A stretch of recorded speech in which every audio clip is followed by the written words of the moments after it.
Good morning guys. ML Duomix Vlog is here once again. So, papasyal tayo sa ating ginawang mini garden the last time. Yung pinagtanggalan natin ng lupa dun sa pinaglumaang garden na ginawang fish pan. Ito yung tanim nating alokbati. Kung familiar kayo guys sa alokbati.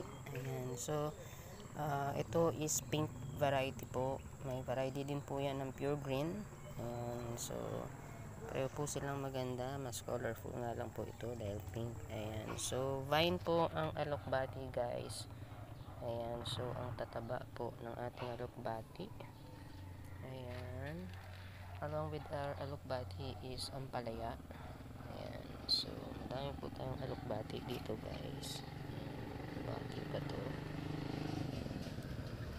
And then from our alokbati here guys, ampalaya, and then ampalaya here again, and then alokbati again, and then ampalaya ulit, and then alokbati ulit.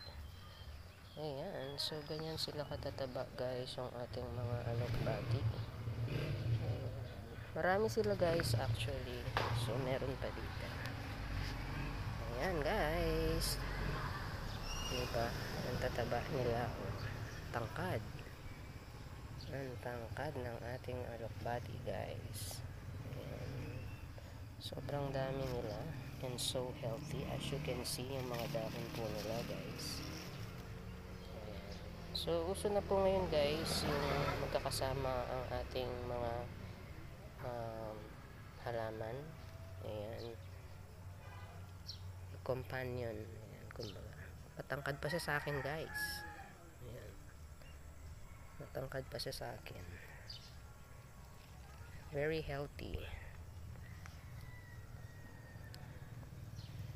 Ayan, so ang alokbati guys, ayan, nilalagay po sa munggo. Ayan, meron pa po sa looban.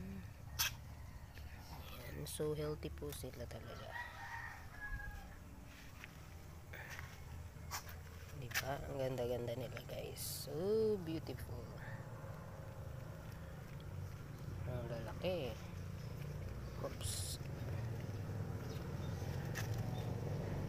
Yan guys, pag mga vines yung mga halaman natin, i-guide lang natin sila kung saan sila pwedeng kumapit. Kagaya nito, isasabit siya. Ayan, kung saan siya pwedeng isabit. Ayan, para hindi siya malaglag. And then, siya na mismo ang hahanap ng paggagapangan niya. Tangkad guys, oh. Tangkad pa sa akin. Iba pa yung nandun. Yung isang matangkad guys, nandito siya sa kabila. So galing tayo dito. So andito siya sa kabila. Ayan, so that's it for today guys. Sa susunod, sa ulitin para sa pag-showcase ng iba nating halaman.